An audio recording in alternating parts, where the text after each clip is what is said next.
تغديتي، حبني لابتداء كرمك وسالف في بركابي. يا إلهي وسيدي وربي، أتراك معذب بنارك بعد توحيدك وبعد من طوى عليه قلبي من معرفتك ولهج به اللسان من ذكرك واعتقده ضميري من حبك وبعد صدق اعترافي ودعائي خاضع لربوبيتك. حيحات أنت أكرم من أن تودعني من ربيت أو تبعد من أذنيت أو تشرد من آويت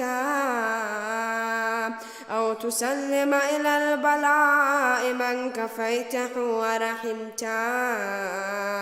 وليت شعري يا سيدي وإلهي ومولاي. أتسلط النار على وجوه خرت لعظمتك ساجدا وعلى ألسن نطقت بتوحيدك صادقا وبشرك مادحا وعلى قلوب اعترفت بإلهيتك محققا وعلى ضمائر حوت من العلم بك حتى صارت خاشعة وعلى جوارح ساعت إلى أوطان تعبدك الطائعة وأشارت باستغفارك مدعنا. ما هكذا الظن بك ولا أخبرنا بفضلك عنك يا كريم. يا ربي وأنت تعلم ضعفي أن قليل من بلاء الدنيا وعقوباتها وما يجري فيها من المكاره على أهلها على أن ذلك بلاء ومكروه قليل مكثوم يسير بقاء قصير مدة. فكيف احتمال لبلاء الآخرة وجليل وقوع المكاره فيها وهو بلاء تطول مدته ويدوم مقامه ولا يخفف عن أهله لأنه لا يكون إلا عن غضبك وانتقامك وسخطك وهذا ما لا تقوم له السماوات والأرض. يا سيدي فكيف لي وأن أعبدك الضعيف الذليل الحقير المسكين المستكين. يا إلهي وربي وسيدي ومولاي لأي الأمور إليك أشكو ولما منها عذج وأبكي لعليم العذاب وشدتي أم لطول البلاء ومدتي.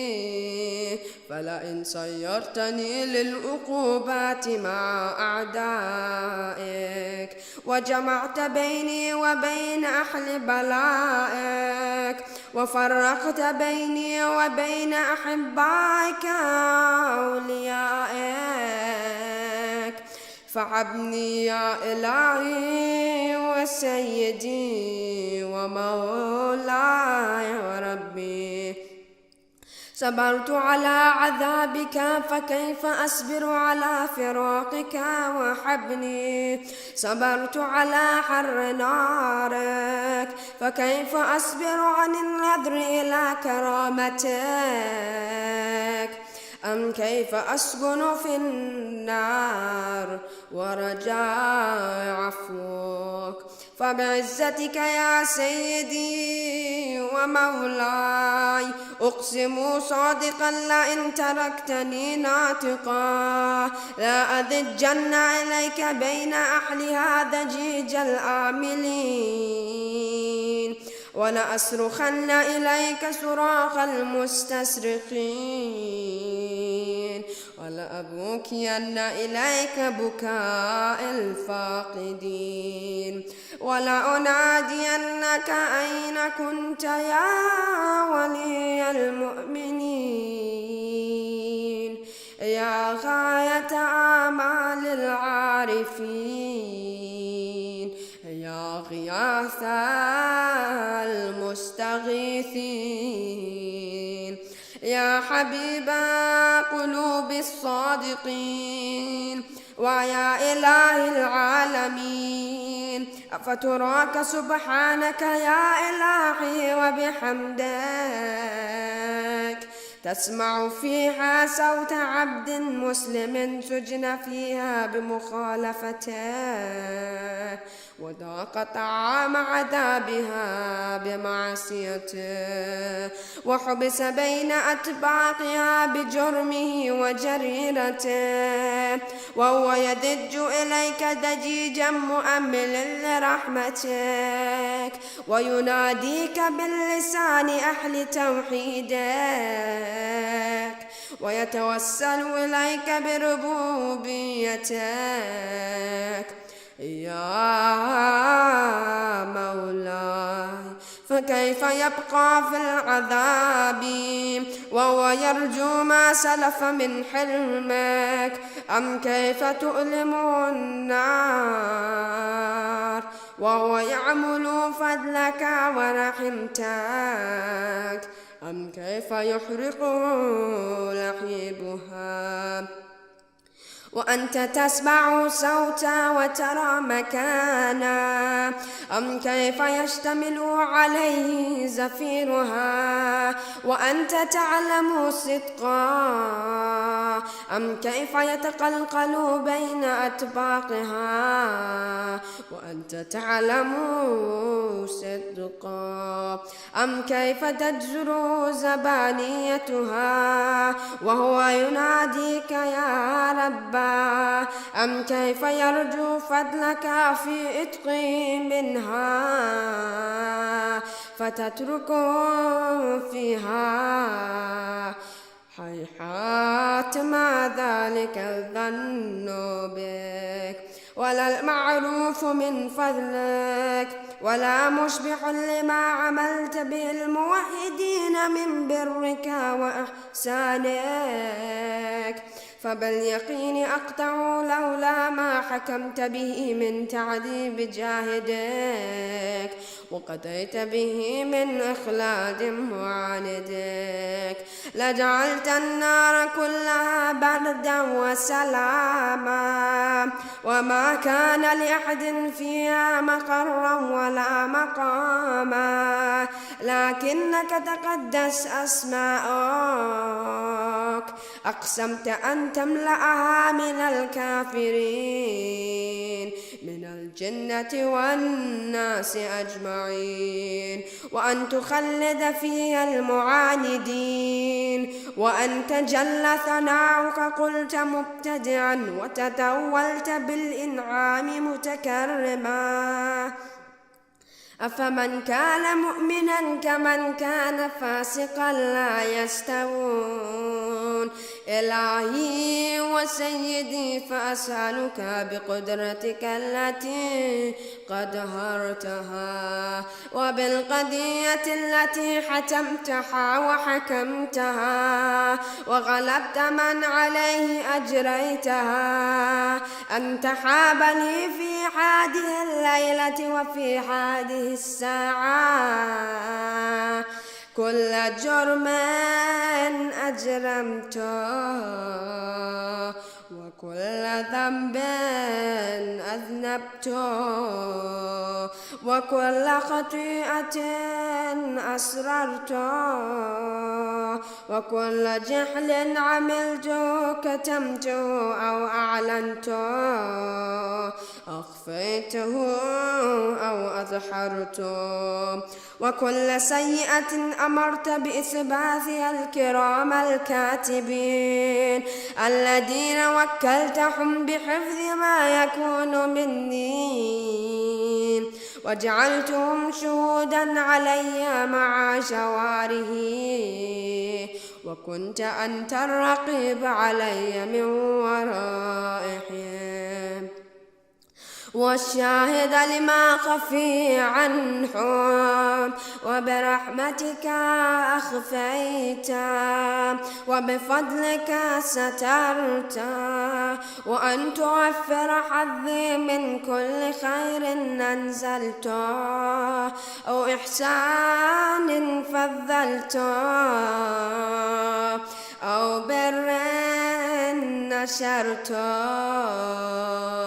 أو رزق بسطت أو ذنب تغفر أو خطأ تستر يا ربي يا ربي يا رب يا إلهي وسيدي ومولاي ومالك رقي يا من بيده ناصيتي يا عليما بضري ومسكنتي يا خبيرا بفقري وفاقتي يا ربي يا ربي يا رب أسألك بحقك وقدسك وأعظم صفتك وأسمائك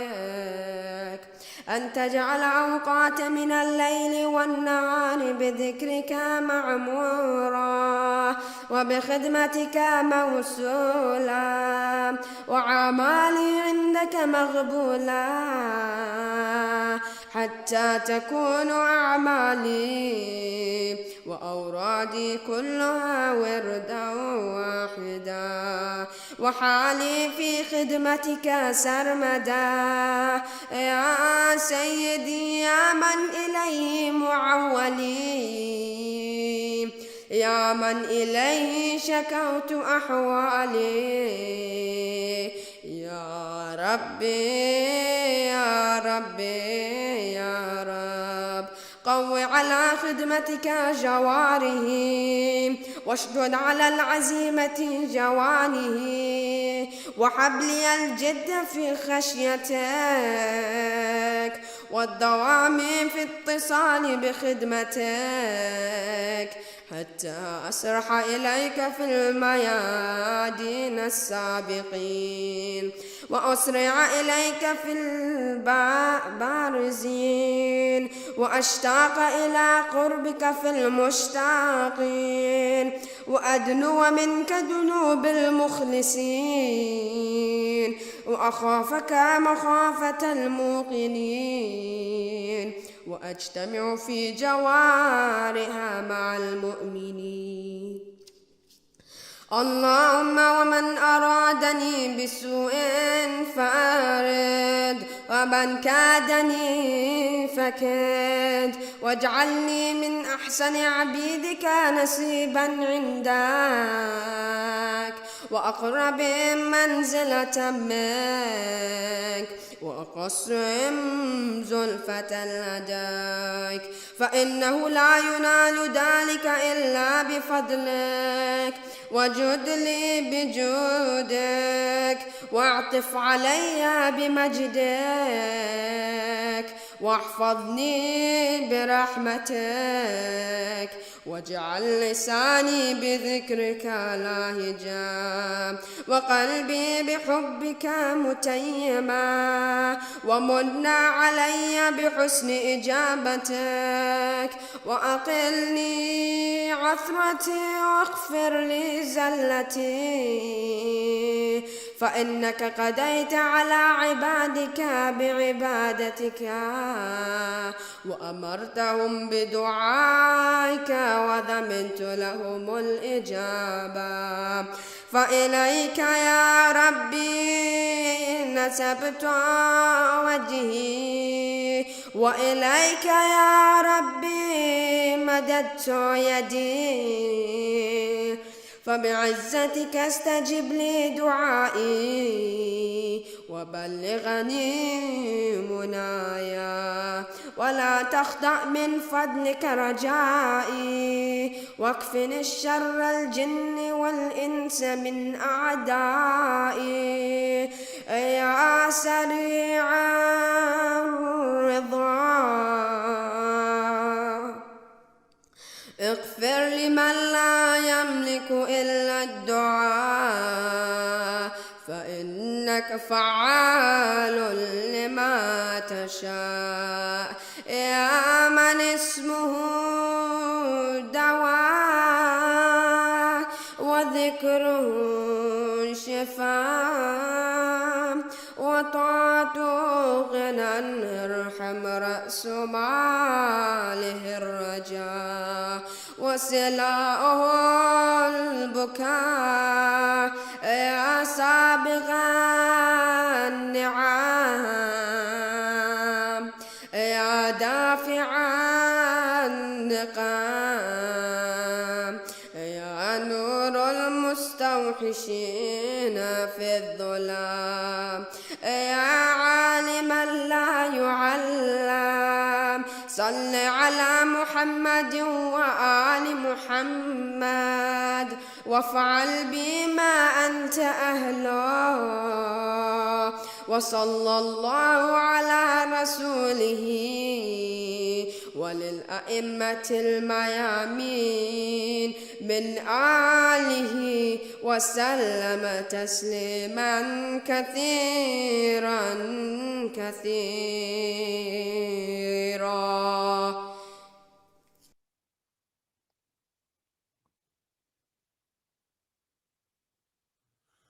أعوذ بالله من الشيطان الرجيم. بسم الله الرحمن الرحيم.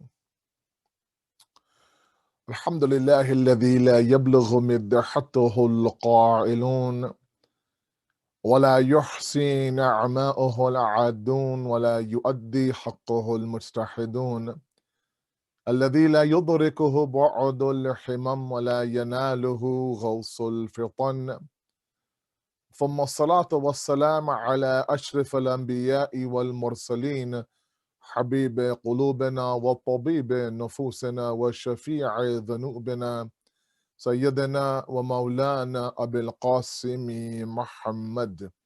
اللهم صل على محمد وآل محمد وعجل فرجهم، وأهل بيته الطيبين الطاهرين المعصومين المظلومين، لا سيما بقية الله في الأرضين، صاحب العصر والزمان، خليفة الرحمن إمام الإنس والجان، ولعن الله أعداهم أجمعين إلى يوم الدين. أما بعد، فقد قال الله وقوله الحق. بسم الله الرحمن الرحيم. وقرآنا فرقناه لتقرأه على الناس على مكث ونزلناه تنزيلا. صدق الله العلي العظيم. اللهم صل على محمد وآل محمد وعجل فرجهم. The gradual nature of the Deen has been our ongoing topic. Tonight is lecture number 9. May Allah subhanahu wa ta'ala accept your amal from last night. May He make the nights of Qadr for us a catalyst of change, an instigator of a revolution inside of us, inshallah. Now the true nights of Qadr begin for us. It's not just a one night where now everything is done and we go back to our normal life and we look for that paradigm shift. Now those promises, those moments of reflection that we experienced in those nights of Qadr, now is a time for us, someone like me now, to convert those moments into a lifestyle, inshallah. And we pray to Allah to help us do that. We took a break from our topic last night in prepping for the night of the 23rd. And we're going to resume our discussion now until, of course, the end of the month, which now is less than a week away.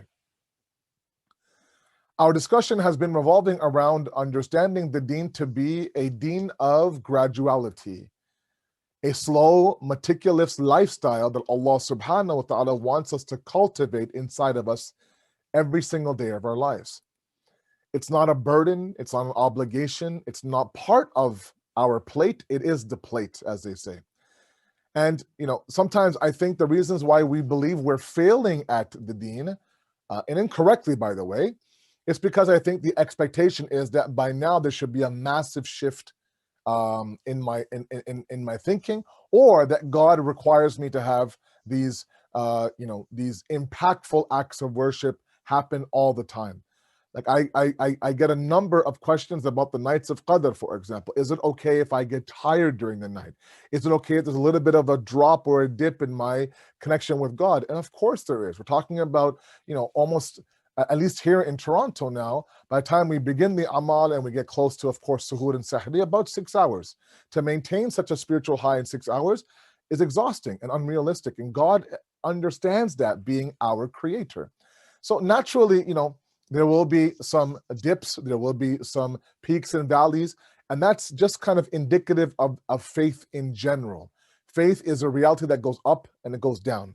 The problem sometimes, I think, is people like me, is that our peaks are really, really high and our valleys are all the way down, even below the line of what? Our fara'id and our wajibat and our obligations. This kind of extreme life where, when we're high, no one can touch us. When we're low, that is a little bit of a problem. If we're going to have these ups and downs, they have to be maintained within a max and a min.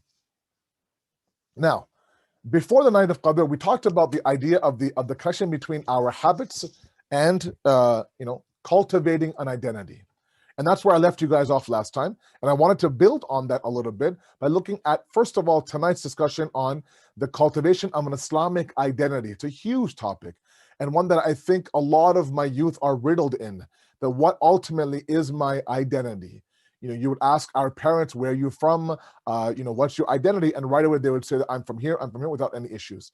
If you ask today's youth, where are you from? What's your background? They'll say, well, do you want to know where I'm born? Where I live right now? My parents' background? Do you want to know, And sometimes it's, well, I was born, let's say, for example, in Toronto. My parents are, for example, from Pakistan, but my siblings, some were born in Pakistan, others were born here. So it doesn't become such a straightforward answer. And part of the problem is that we've never, maybe I'm wrong, we've never accepted or been presented the idea that Islam itself holds its own identity. And there's reasons for that. And I want to spend a little bit of time in the beginning of this lecture talking a little bit about what is this idea of the Islamic identity. Of course, I need an ashra for this discussion, but just a little bit of a touching on it. And then I'll get, I want to expand a little bit more on the idea of, fine, now that we've accepted that the deen is gradual, Asad bhai, how do I gradually now become a better believer? And that's, of course, in the formation of habits, but connecting the habits not to what we do, but to who we are. And I'll get to that in a moment. Before that, however, it's important that all of you, and myself especially, understand that Islam in its advent, in Mecca, never came to Islamicize the entire society, okay? It never came to sit there and wipe out all cultures and all religions and say, no, we are the standalone. If you're not with us, then you're against us. No. And that's a misconception. And sometimes that's brought on by the acts of the Muslims themselves, especially nowadays when you have this extremist view that either you're with us or you're against us, and the idea of attacking anyone who's not a Muslim. That couldn't be further from the actual teachings of the deen itself. We sometimes have that idea when it comes to Imam Zamana, when he comes, that he will now, the whole world will become Shia. Not the case.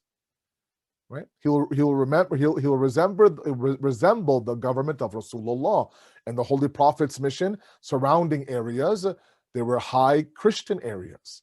There were Jewish tribes inside of Medina that were allowed now to practice the way that they practice, provided, of course, that they don't cause any problems. When the group from Najran came to visit the Holy Prophet now in the days of Mubahala, then he had actually given his mosque now to go ahead and worship the way that they worship. You know, never did he once say, "Oh, don't bring that non-Islamic worship to the mosque." No, he said, if you need a place to stay, you can stay here. You want to worship your God, you can worship in your own way in my mosque, no problem, right? It was all about the harmony. It was all about working together, cooperation, etc., etc., etc., etc., because Islam saw religion on a vertical plane. Okay, provided that you don't deviate from the plan of God and the path of God through the prophets, then you belong on the same vertical plane as Islam, where Allah, of course, is the ultimate now entity, and every religion now that would come, that would be known as a monotheistic Abrahamic religion, would travel this vertical plane towards God. And as the capacity of the people grew, the religion changed. So Islam is not here to say we reject this, reject that. Islam came to perfect the spirituality of all of mankind, right? This Quran of ours was never meant just to be us, just to be made for us. Shahr Ramadan alladhi unzila fihi al-Quran hudan lin-nas, right? Made to, of course, guide all of mankind. So it came now to implement itself in a society. For example, let's use the example of Mecca. And there were certain things within the Arabs that the Prophet actually now used for the benefit of the Deen. There are some things that he changed. There are some things that he outright rejected. Okay? So yes, when you talk about the reformation or the change of a culture and society, Islam looks at that existing culture and sees, look, is my integration in that society positive or negative? Is it the fact that now as I integrate, and remember, it is an integration, it's not assimilation. We're now, let's say, for example, as Canadians now, we enter the Canadian culture and we forget about our Islamic roots. No. Right? Nor is it the idea of isolation, where now I'm inside Canada, I'm a Canadian, I live in this country, I benefit from its passports, but I, have nothing to do with Canada whatsoever. I don't associate. I am completely standalone by itself. No, if you live in that, if that means that the bare minimum is that you respect the law and that you are a law-abiding citizen and that you contribute to society, then so be it. I'm not asking you to plant the Canadian flag on your front lawn, but I'm saying that part of it, the beautiful idea, is the integration of it. The idea that, you are still within that culture by still holding on to certain values of your culture. That's precisely what Islam did inside of the era of the Holy Prophet in Mecca. I'll give you a few examples. For example, the burying of daughters alive was something that the Prophet rejected wholeheartedly. The worshiping of idols, rejected wholeheartedly. But what he did use, for example, was the concept of loyalty. As one example, the Arabs back then were very loyal to their tribe. The Prophet now used that loyalty, not to say, look, be disloyal now, turn your back on your tribe, but let's just kind of maneuver that loyalty towards Islam. So now you are loyal to your tribe, right? You live by the tribe, you die by the tribe. But at the same time now, let's be, loyal to the cause of the Deen. Or, for example, their memory. The Arabs were known to have an amazing memory. He used that memory, right? He used that cultural norm now to memorize things and retain things to now, of course, protect the Holy Quran, by making sure that when a wahi came down, when a verse came down to him, that he did assign 10 people to memorize that verse and go out and teach, others around you. Then there are those things that existed in terms of society norms that he changed for the better. Okay. So if it's the advent of zakat or the arrival of khums, or the idea of using your wealth, let's say, for example, or run your businesses, no problem, but make sure that you follow these rules while you're running the business, right?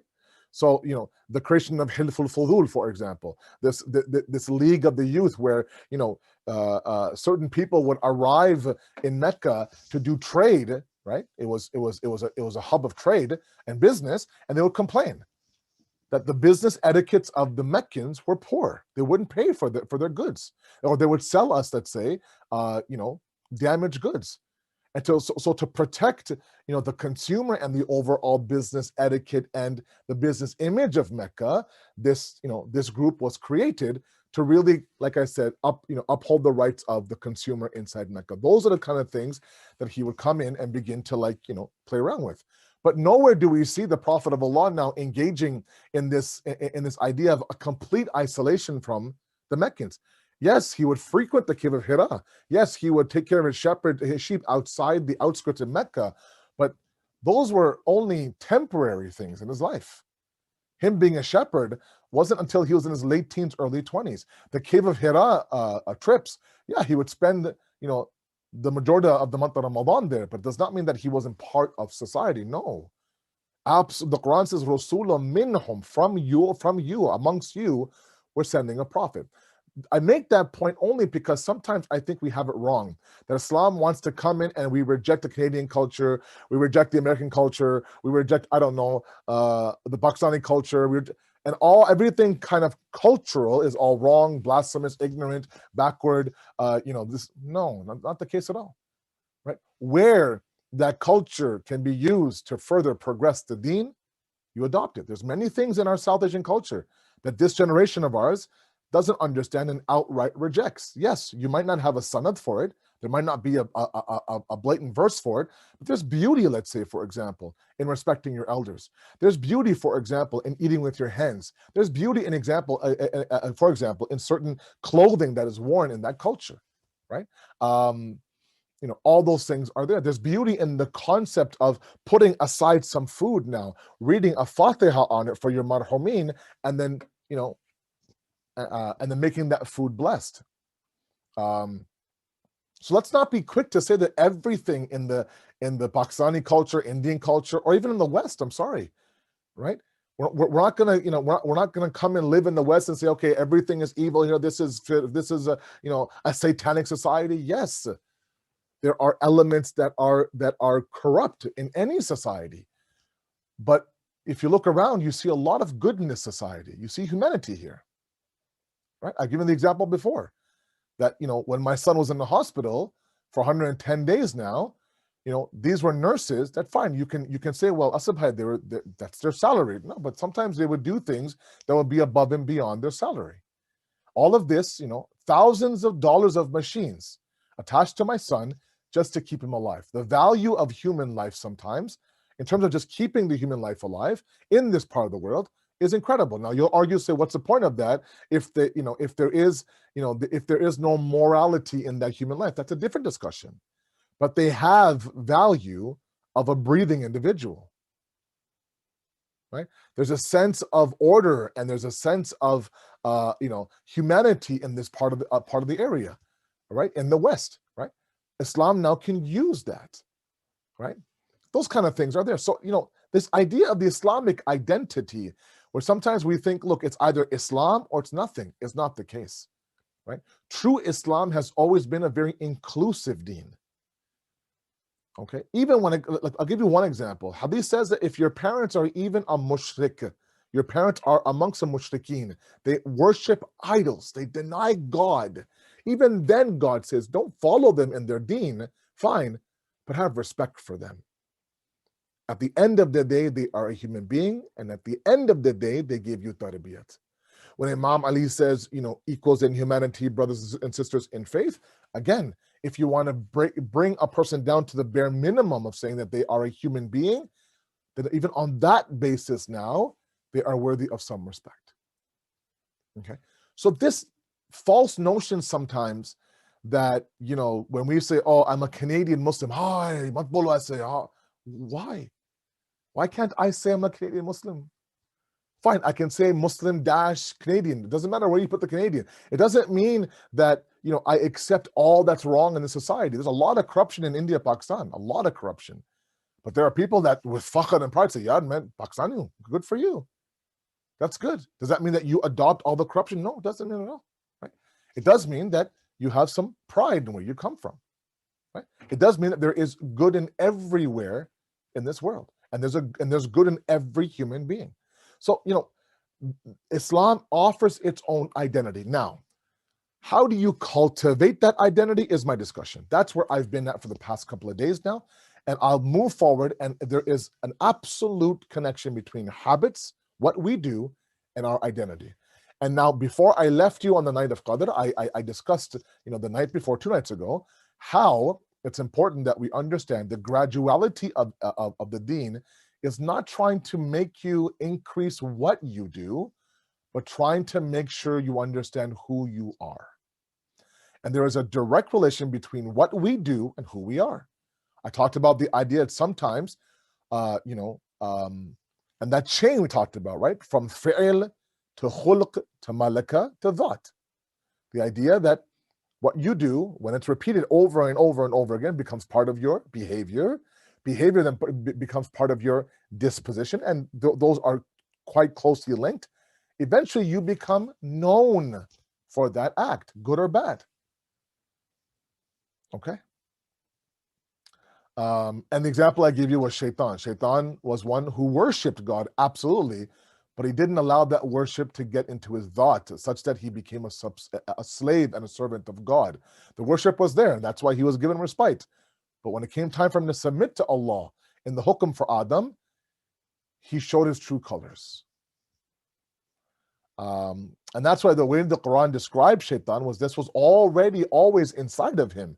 It was Adam's hukum, or God's hukum for Adam, that pulled that out of him. Okay? So your identity emerges out of your habits. Okay? The more you do something, the more you are known as that. Think about a person now who keeps their room clean all the time. Whenever you walk into their home, you could surprise them. Just come unannounced. Their house is always spick and span. They're known as a person now who is organized, who's clean, right? Not that they clean their house, they're known as a clean person. There's a big difference between the two, right? You play sports growing up, time and time again, you play this sport and that sport over and over again, you become known as an athlete. You write a few books, you write a few poems, you become a poet and an author. You get my point. You go from doing something to becoming somebody. Okay? And that's why, it's important that, for example, I'll give you a couple of our hadiths now. I want you to understand these hadiths that you have heard now since you were a child through the lens of this discussion. When Imam Ali alayhi salatu wasalam, Allahumma salli ala Muhammad wa ala Muhammad, he says that what is better than the fi'l, or what is better than the goodness of the act, is the doer of the act. What's better than the fi'l of khair is the fa'il of khair. What's better than the act, a good act, is the doer of that good act. Why? Because now that he's chosen or she's chosen to do that good, number one. Number two, if done over and over and over again, it begins now to what? To infiltrate inside of their identity. Okay? Now they become known as the act that they do. Okay? Now, when that habit becomes part of your identity, it only becomes part of your identity when you repeat that behavior time and time again. If you randomly, I don't know, in the summer of 2016 threw a ball to somebody, and that's the last time you touched a ball, does not make you an athlete, right? The last time you wrote a poem was in grade 5, you're not a poet.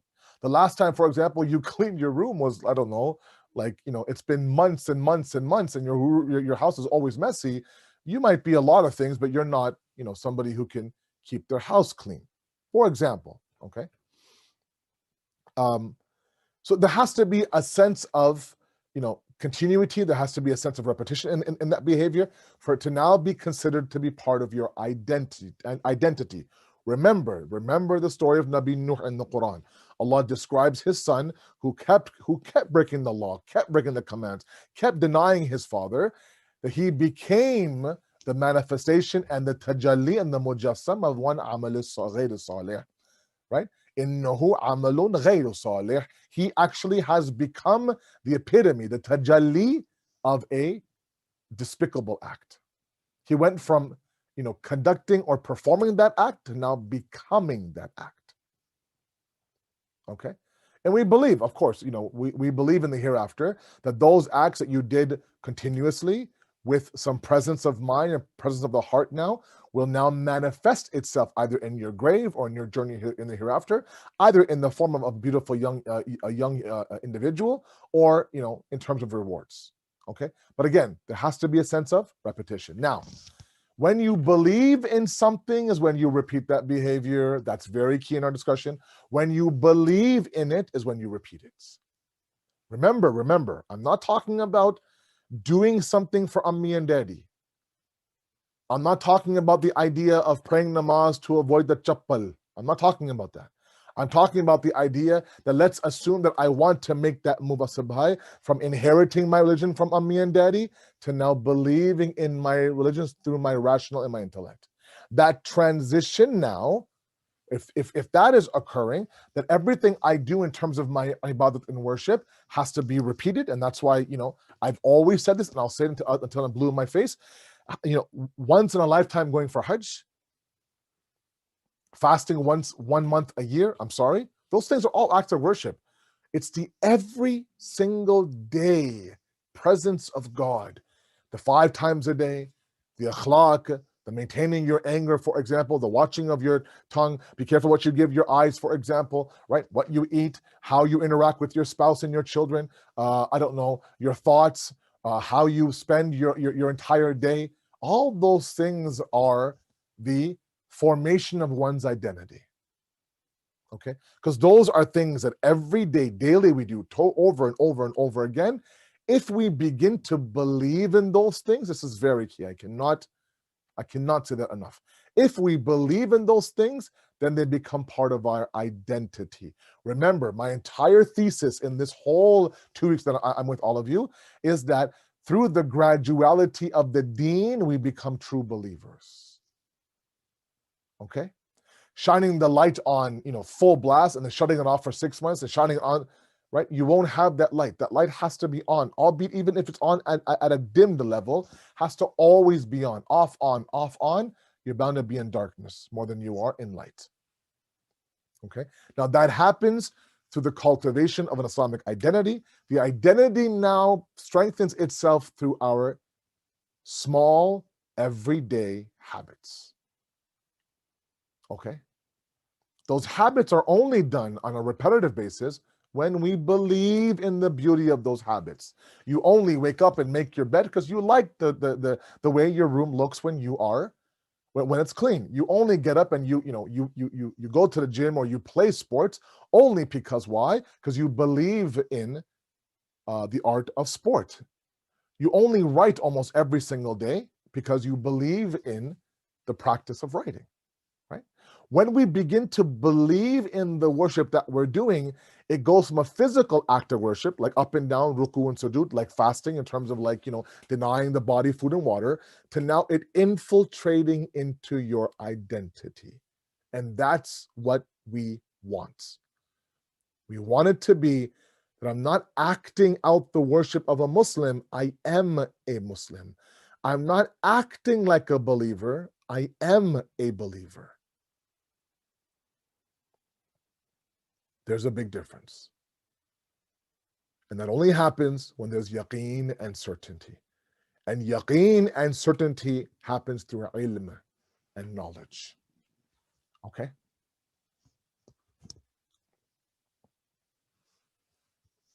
I want us to understand something that, as a side note, since I'm here, and I feel the need now to say this, the school of thought of the Ahlul Bayt is that school of thought that has an immense amount of confidence attached to it, to the point where it tells its followers, go question, be a skeptic. Don't believe in things because you're told to. Don't accept things because, out of fear, let's say, for example. Do your research, ask your questions, seek out the knowledge.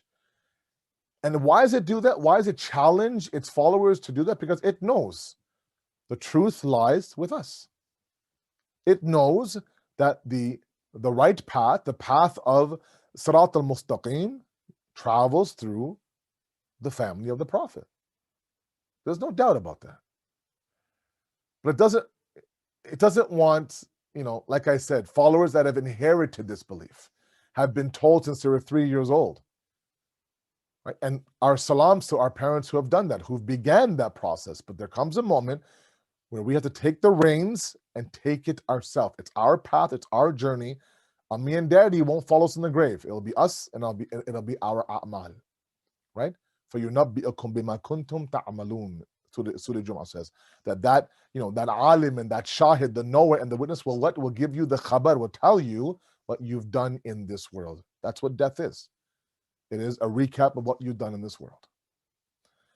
And so, part of the certainty building process is to doubt. And alhamdulillah, in this generation, one thing I love about all you guys, I always say this, is you are very, very inquisitive. In fact, you're bold. You'll ask the questions that others may think of asking, but don't have the himmat and the courage to ask. You'll ask. And I love that about you guys. What I don't like about you guys, when I say you guys, I mean today's younger youth generation, is that while you ask a bazillion questions, and that's amazing, you're not willing to accept the answer unless it makes sense to you. And that's when the deen hasn't quite infiltrated inside of you. The concept of subservience to God, and this happens when you thoroughly analyze theology. And I ask my young guys, please, always revisit your foundation. Aqaid, aqaid, aqaid. Theology, theology, theology. All these questions about why hijab, why taqleed, why khums, why namaz, all these things now will be answered when God makes sense to us. When God is strong inside of us, even pain and sorrow makes sense to us. Forget acts of worship. But if God is shaky, if God has only been inherited to us, by us, then yes, every little thing that we'll have a question about that. But that will easily be. And please seek out the theology through the right source. Find out if a person is muttasil, connected to a larger body of knowledge, and follow that person when it comes to your theology. There's, mashallah, a lot of experts out there, who might be great in Arabic, or might say a few words, or might be able to, put together a 5-syllable word. Mashallah, that's great. And whoa, he sounds like he knows what he's talking about. She sounds very smart. I'm going to follow her. Don't be fooled by that. Find out, is this stream of knowledge connected to an ocean, or is it stand-alone small little stream, just kind of swimming within its own boundaries? You want to look for that stream and that pathway of knowledge, albeit very, very thin, mind you, to be, like I said, going to a larger area. The hawza, of course, right? True ulama, those that are Rabbani in nature, who are spiritual in nature. Anyways, so when that happens, now you begin to build that foundation. When that foundation is built, then now you end up asking yourself a very important question. What type of believer do I want to be? That's the question I want to leave you with you guys tonight. What is the type of believer do I want to be? What is that type? Is it, that everything is Islam? There are some people say, well, I don't want to be that religious. I'm okay where I am. A little bit higher, it's a little bit too much for me, right? And I'm not asking you to be anywhere. I'm saying you have that conversation. If you believe that the deen should be part-time, then that's your prerogative. If you believe the deen should only show up on Thursday nights and Friday afternoons, that's up to you. If you think the deen should be encompassing of everything, then again, that's also up to you. Whatever you think the deen is, and I ask you to make that decision based on knowledge, not based on some alim that you had a bad run-in with, or some community that, of course, was split apart into 2, 3, 4, 5, right? Those are all things that are individual to that person. Learn the deen from the deen, as my father-in-law always says. Learn the deen from the deen. Don't learn the deen from the Beideen, from those who have no business teaching you religion. Don't give them your ear. Okay? When you begin to understand that, you'll begin to form the right identity.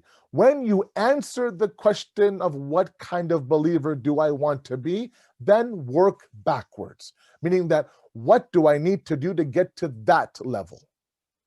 Okay? And begin your migration from mawjud to matlub, from a simple level of existence to a desired state of existence. You have now paved your own path. I want to get to that. Where do I need to go? Right? Think about what we do when we want to get to a destination. We don't start driving. We first pop in that destination in my GPS, and then we work backwards. Okay, from my driveway to that destination, where do I need to go?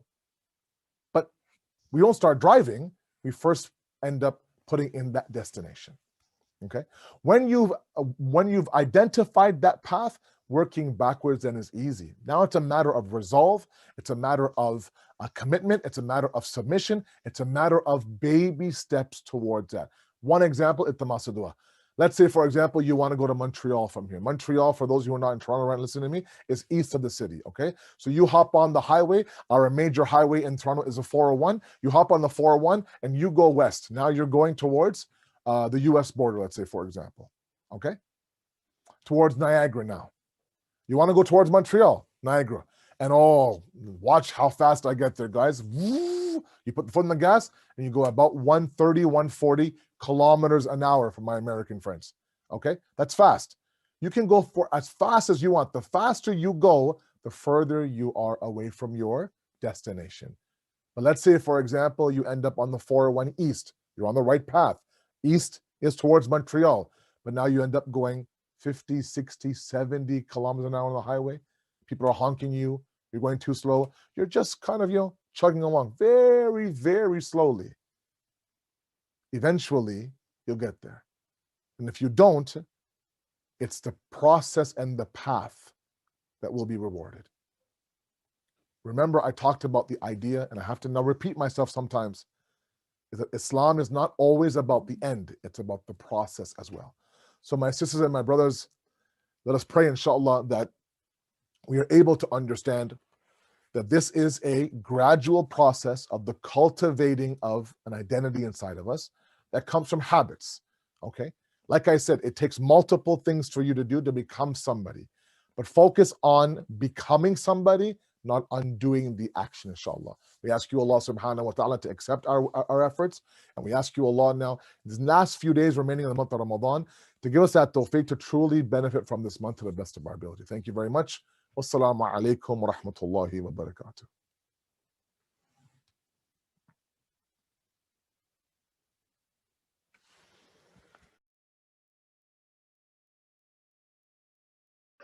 إن الله وملائكته يصلون على النبي يا أيها الذين آمنوا صلوا عليه وسلموا تسليما الله أكبر الله أكبر الله أكبر الله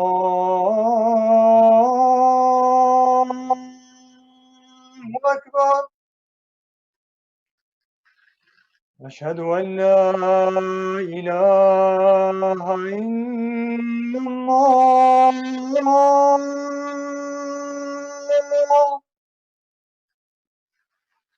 أشهد أن لا إله إلا الله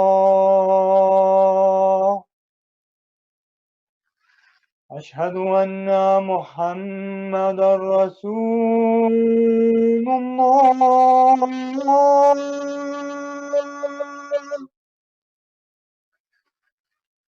أشهد أن محمدا رسول الله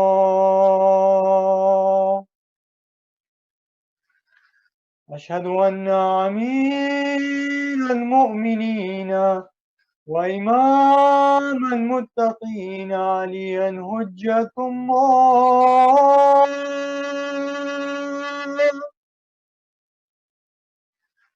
أشهد أن أمير المؤمنين وإمام المتقين عليا ولي الله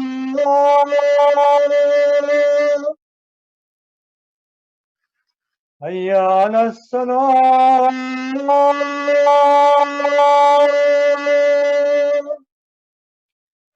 هيا على الصلاة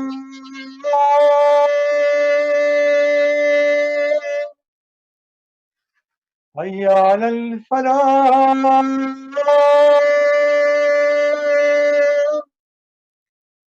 حي على الفلاح حي على خير الأمل حي على خير الأمل الله أكبر الله أكبر لا إله إلا الله لا إله إلا الله إن الله وملائكته يصلون على النبي يا أيها الذين آمنوا صلوا عليه وسلموا تسليما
کسی بھی اہم امر کے پیش آنے، مصیبت کے نازل ہونے اور رنج و غم و اندوہ کے موقع پر حضرت امام زین العابدین علیہ السلام کی دعا۔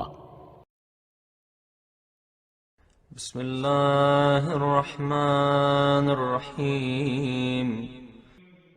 شروع نام سے اللہ کے جو بڑا مہربان نہایت رحم کرنے والا ہے۔ یا من تحل به عقد المکارم ویا من یفأ به حد الشدائد۔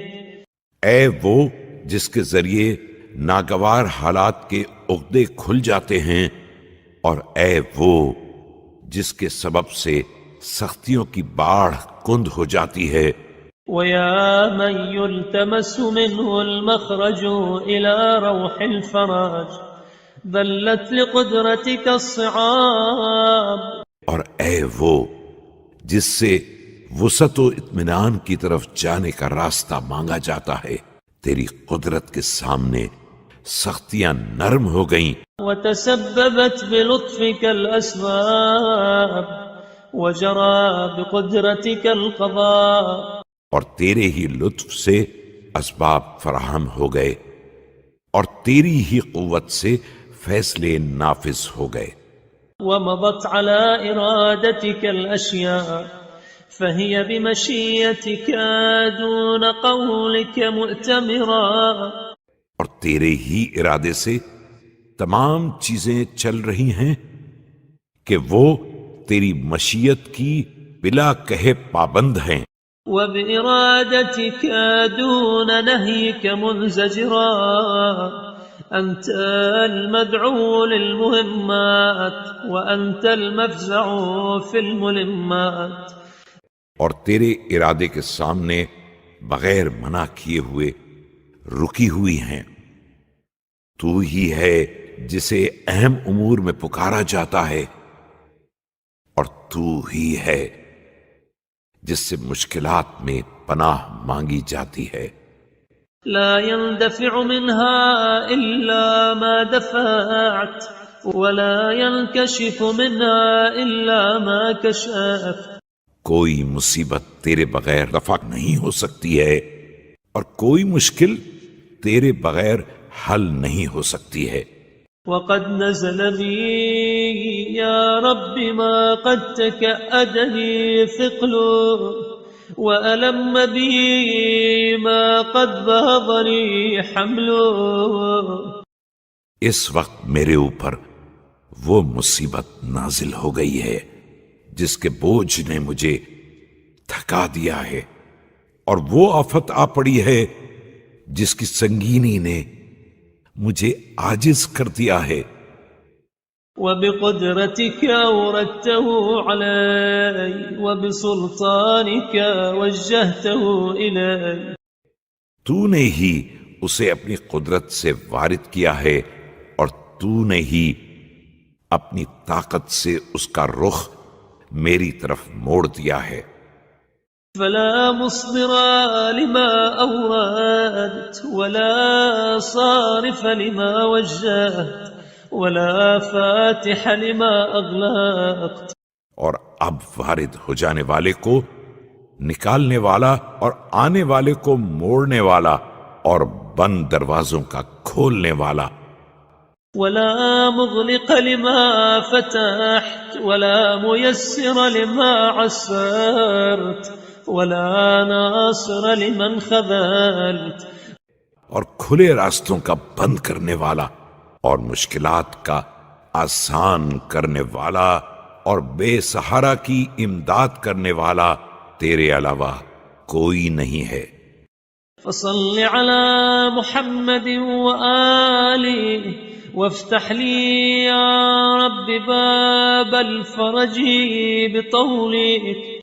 لہذا محمد و آل محمد پر رحمت نازل فرما، اور میرے لیے اپنے کرم سے سکون کا دروازہ کھول دے۔ واكسر عني سلطان الهم بحولك وأنلني حسن النظر فيما شكوت۔ اور میری خاطر اپنی قوت سے رنج و غم کا زور توڑ دے. میں نے جس بات کی فریاد کی ہے اس کے لیے اپنی بہترین نظر عنایت فرما دے. وأذقني حلاوة الصنع فيما سألت وهب لي من لدنك رحمة وفرجا هنيئا. اور جس چیز کا سوال کیا ہے اس میں بہترین سلوک فرما اور مجھے اپنی طرف سے رحمت اور خوشگوار سکون عطا فرما. واجعل لي من عندك مخرجا وحيا ولا تشغلني بالاهتمام عن تعاهد فروضك. اور مشکلات سے نکلنے کا فوری راستہ بتا دے. مجھے مشکلات کی فکر میں مبتلا ہو کر واجبات کے خیال واستعمال سنتك فقد ضقت لما نزل بي يا رب ذرعا. اور مستحبات کے استعمال سے غافل نہ ہونے دینا کہ میں اس نازل ہونے والی مصیبت کی بنا پر تنگ دل ہو گیا ہوں. وامتلأت بحمل ما حدث علي هما وأنت القادر على كشف ما منيت به. اور اس حادثے کا بوجھ اٹھانے کی بنا پر رنج و غم سے بھر گیا ہوں اور تو اس بلا کے ٹالنے پر قادر ہے جس میں میں مبتلا ہو گیا ہوں. ودفع ما وقعت فيه فافعل بي ذلك وإن لم أستوجبه منك يا ذا العرش العظيم. اور اس مصیبت کو دفع کر سکتا ہے جس میں واقع ہو گیا ہوں تو اب یہ کرم فرما دے اگرچہ میں اس کا حقدار نہیں ہوں. اے عرش عظیم کے مالک.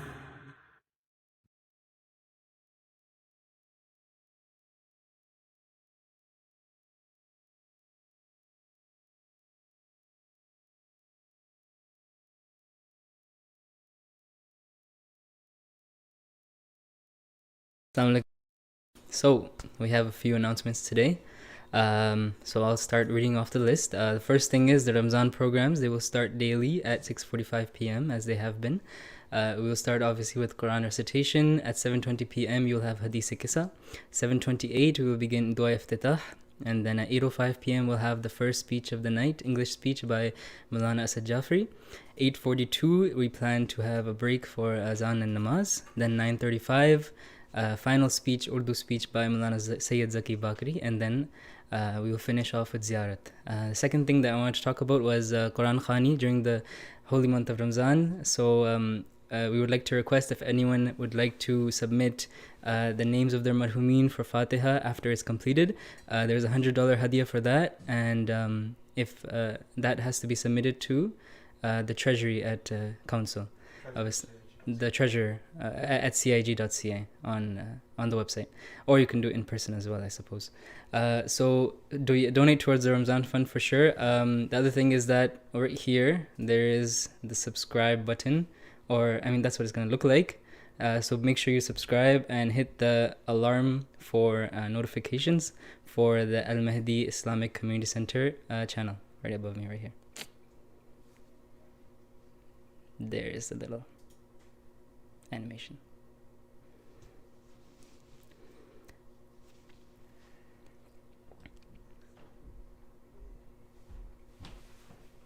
Alright, so please recite a Surah Fatiha for all these marhumeen and obviously all the marhumeen of your own families. So al khusus Narjis Khatun, Sayyid Qasim Hussain Jafri, Sayyida Jafri, Sayyida Bint Zahra, Sayyida Naseem Fatima Ali Hussain Shah, Sughra Shireen, Sayyid Mazhar Hussain, Sayyid Rehan Naqvi, Sakina Begum, Sayyid Khurram Hamdani, Sayyid Afzal Hamdani, Sayyid Asghar Ali Shah, Sayyida Arshad Begum, Sayyid Muhammad Raza Rizvi, Sayyida Afzul Nisa Rizvi, Maulana Sayyid Hassan Abbas Rizvi, Sayyida Taskeen Fatima Rizvi, Safdar Mirza, Sayyid Qasim Hassan, Hashmi Begum, Sayyid Wafi Ahmad, Sayyid Iftikhar, Sayyid Ali Hassan and Maryam Bibi, Mirza Muhammad Ali Beg, Abdi Begum, Halima Ghani, Alfred Joseph, Abdul Subhan Sattar, Marhumin of Shirazi and Naqvi family, and Marhumin of Sadiq family, as well as all of our Marhumin and Marhumin. Al-Fatiha.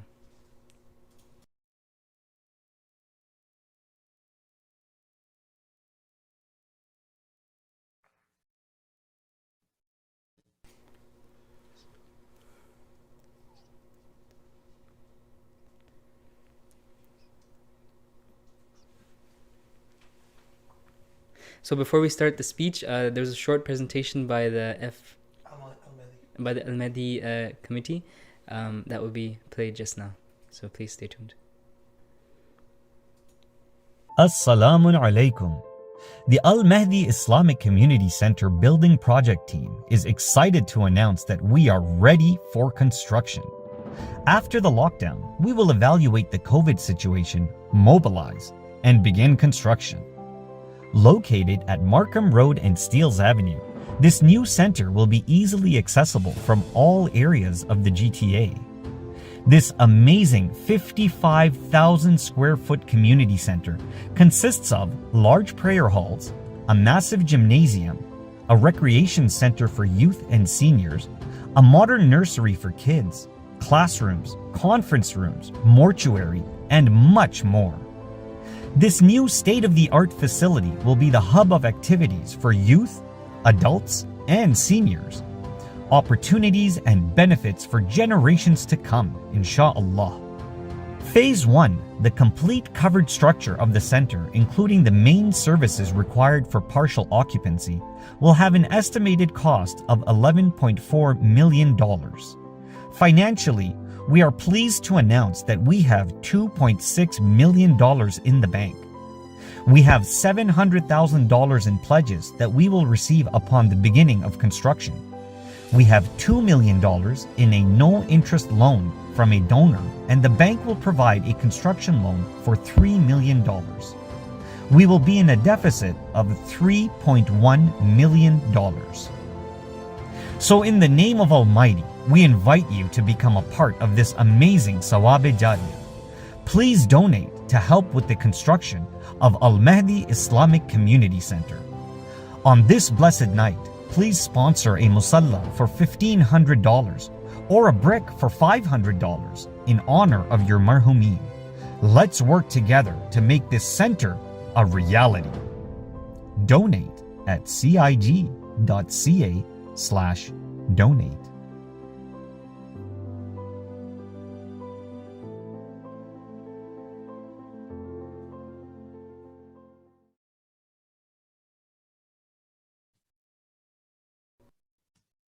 Right, so thank you for paying attention to that. So one more thing I wanted to add is that the Mahdi Youth channel that you are currently watching on will no longer be live streaming. Instead, the channel that you just saw that I asked you to subscribe to, the Al-Mahdi Community Center channel, that's where we will be continuing the live streams. So the link is in the comments. So if you have, you can click that to get to the channel. Now I'd like to invite Maulana Sayyid Asad Jafri, or Maulana Bakri to present his speech. Thank you.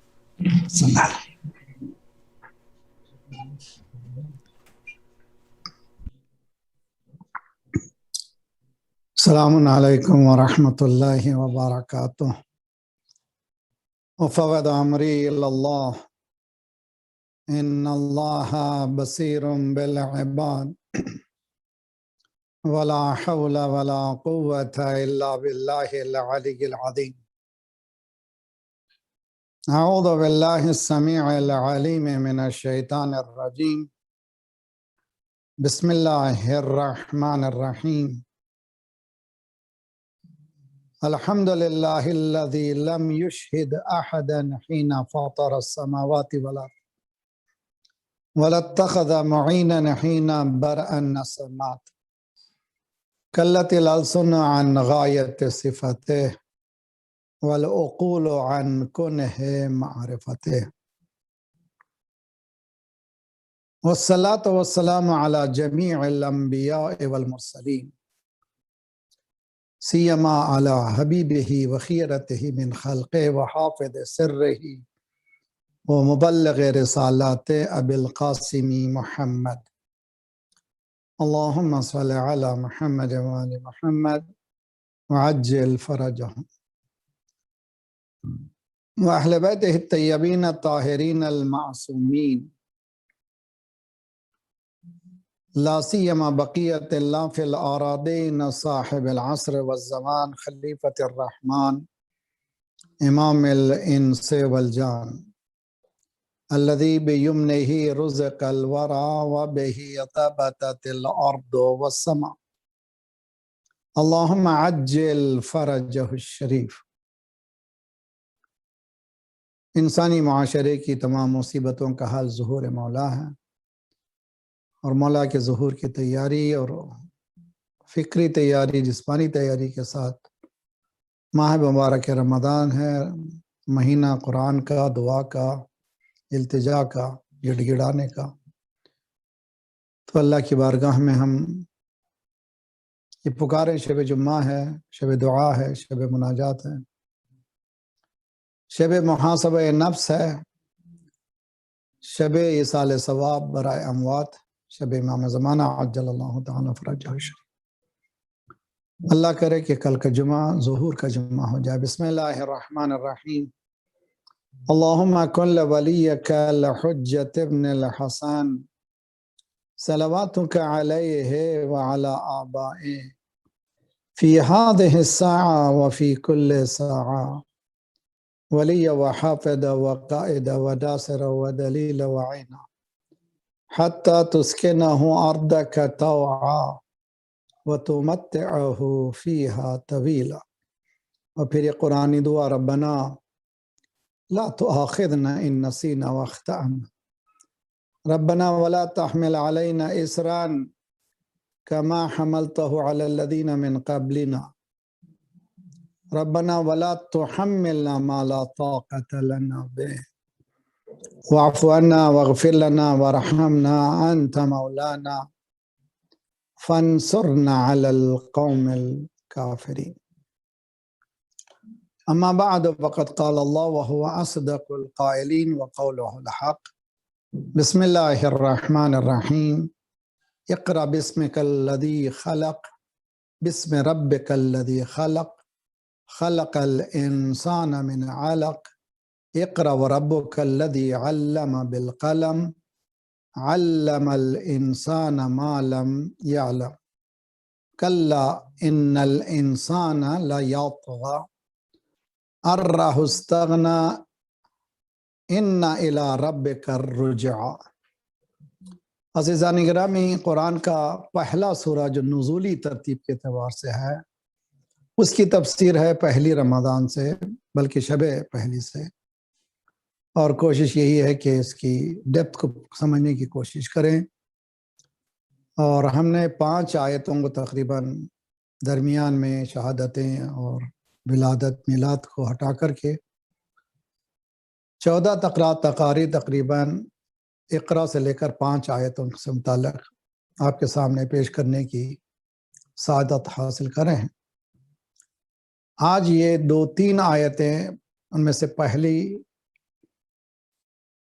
تو میں ابتدا کرتا ہوں. یہ قرآن کی یہ خوبصورتی ہے. قرآن جو ہے انسائکلوپیڈیا نہیں ہے کہ آپ اے سے شروع کریں زی تک دیکھ لیں. قرآن کا یونیکنیس ہے، اور یونیکنیس باقی رہے گا، کوئی لا نہیں سکے گا. قرآن کبھی قصے سناتا ہے، پھر درس دیتا ہے، حکمت سناتا ہے. قرآن کبھی دعوت فکر دیتا ہے، پھر ہدایت کی طرف اشارہ کرتا ہے. اس لیے کہ یہ کتاب ہدایت ہے. یہ قرآن کتاب ہدایت ہے، بک آف گائیڈنس. بسم اللہ الرحمن الرحیم. اللہ کی مدد سے جو بڑا کرم نواز ہے، بڑا مہربان ہے. اقرا پڑھ، یہاں پڑھ سے مراد یقیناً قرآن ہے، لیکن قرآن کی عمومیت کبھی ختم نہیں ہوتی. بعض آیتیں عموم ہیں، لیکن تخصیص رکھتی ہیں، خصوصیت بھی رکھتی ہیں، مخصوص لوگوں کے لیے۔ بعض آیتیں مخصوص ہیں، عمومیت رکھتی ہیں۔ یہ قرآن کی خوبصورتی ہے۔ یقیناً بعض آیتیں فوکس کر رہی ہیں سرکار کی ذات پر، لیکن اس کا درس ساری انسانیت کے لیے ہے۔ بعض آیتیں انسانوں کو دعوت دے رہی ہیں، اس کا مطلب یہ نہیں ہے کہ مومنین اس درس سے سیکھیں۔ یہ خصوصیت ہے قرآن کی۔ پڑھ سے مراد تعلیم بہت اہم ہے، ایجوکیشن از ویری امپورٹنٹ، اور آگے بڑھ کر قرآن کی تعلیم جو اصل مقصد حیات ہے۔ اور پڑھ بھی تو بسم ربک الذی خلق، اپنے رب کے نام سے جس نے کائنات کو پیدا کی۔ خلق الانسان من علق، انسان کو علقہ سے، علق سے مراد جو ہسبینڈ اینڈ وائف کے بعد سپرم اور ایگ سے جو ملنے کے بعد جو کیفیت ہوتی ہے، اشارہ ہے مرد اور عورت کی طرف۔ انسان خلق ہوا ہے یہ دونوں سے مل کر۔ اور پھر پڑھنے کے ساتھ اس کتاب کی خصوصیت بتائی جا رہی ہے۔ Topic of this book, subject of the books, specialty of this book, تخصص کیا ہے اس کتاب کا؟ اقرأ وربک الاکرم۔ یہ کتاب جو ہے رب کریم سے آ رہی ہے، لانے والے ملائکہ کریم ہیں، اور جس پر لا رہے ہیں وہ رسول اکرم ہے، اور خود قرآن کریم ہے۔ تو اس قرآن کی خصوصیت کرامت انسانی، میں نے مثال دی تھی، اگر میڈیکل یونیورسٹی ہے تو میڈیکل، قرآن کون سی یونیورسٹی پیش کر رہا ہے؟ کرامت انسانی، ہیومن ایکسلنس۔ اور پھر الذی علم بالقلم، قلم، یہ ٹولز آف ایجوکیشن کی طرف اشارہ ہے بالقلم۔ اس کے بعد علم الانسان ما لم یعلم، جتنا بھی علم حاصل کر رہا تھا یا کر رہا ہے، آئندہ کرے گا، یہ سب اللہ کی عطا ہے، اس کا کچھ نہیں ہے۔ وَعَلَّمَكُمْ مَا لَمْ تَكُونُوا تَعْلَمُونَ، میں نے اس پہ ایک دن پورا نکالا ہے۔ آج کی یہ آیتیں ہیں 3 آیتیں، لیکن ہم 2 آیتوں پر فوکس کریں گے۔ کلا، یہ ہے وارننگ، ان الانسان لیطغی، یہ انسان کی ایک عجیب و غریب کیفیت ہے، اس کو بیان کر رہا قرآن۔ طغا کہتے ہیں طغیان، اردو میں بھی استعمال کرتے ہیں، طغیان آیا تھا، یعنی طوفان آیا تھا۔ جہاں سد باندھا جاتا ہے پانی کو روکنے کے لیے، اور وہ سد کو توڑ دے، وہ بانڈ کو توڑ دے پانی، اس کو کہتے ہیں طغیان۔ جو لیمیٹیشن مقرر ہیں، ان لیمیٹیشن کو توڑنے والے کا نام ہے انسان۔ اے انسان، تجھ کو رب کریم تعلیم دے رہا ہے، تجھے کرامت نفس سکھانا چاہتا ہے، تجھے کریم بنانا چاہتا ہے، مکرم بنانا چاہتا ہے۔ وہ بھی کریم ہے، رسول بھی کریم ہے، قرآن بھی کریم ہے، تو بھی کریم بن جا۔ لیکن مگر کلا ان الانسان لیطغی، انسان ہے کہ وہ اپنی بغاوت میں لگا ہوا ہے۔ تو انسان کی اس انر ریبیلیسنس کو قرآن بہت ہی خوبصورت سے بیان کر رہا ہے۔ اللہ کا کلام ہے، اس میں انسان کا وجود آپ سب جانتے ہیں، عناصر اربعہ، یعنی کمپوننٹس جو ہیں، 4 کمپوننٹس، اس میں آگ بھی ہے، پانی بھی ہے۔ یہ کمپوننٹس آپس میں ٹگ آف وار میں ہیں، یعنی کھینچا یعنی دونوں کی ہو رہی، جنگ ہو رہی ہے۔ تو انسان کے اندر یہ جنگ ہے موجود۔ اور چونکہ زمینی ہیں اور ٹینجیبل ہیں، ان چیزوں سے بہت زیادہ اٹریکٹڈ ہے، اسی لیے وہ بغاوت کرتا ہے.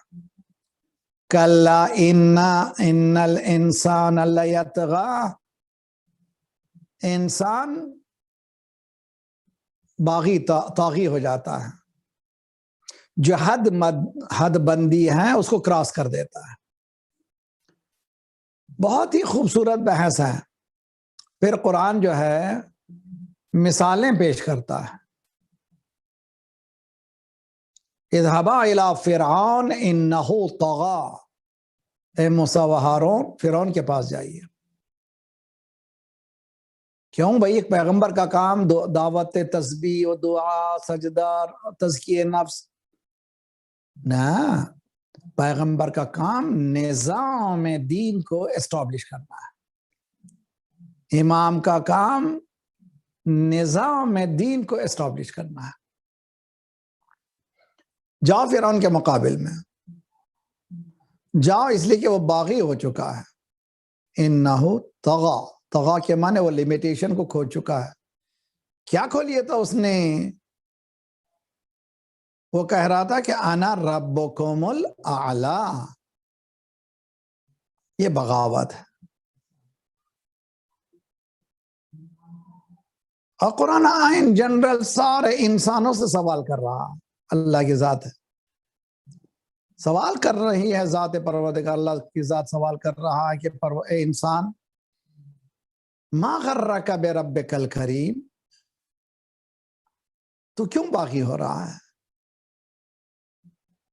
اور تو سمجھ رہا ہے کہ اللہ کے خلاف باغی ہو رہا ہے؟ نہ،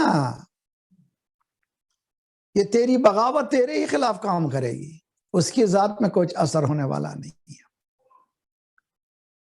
ما غرک بربک الکریم، اور بھی کتنا خوبصورت ہے کہ رب کریم کے مقابل میں تو آ گیا اور بغاوت کر رہا ہے،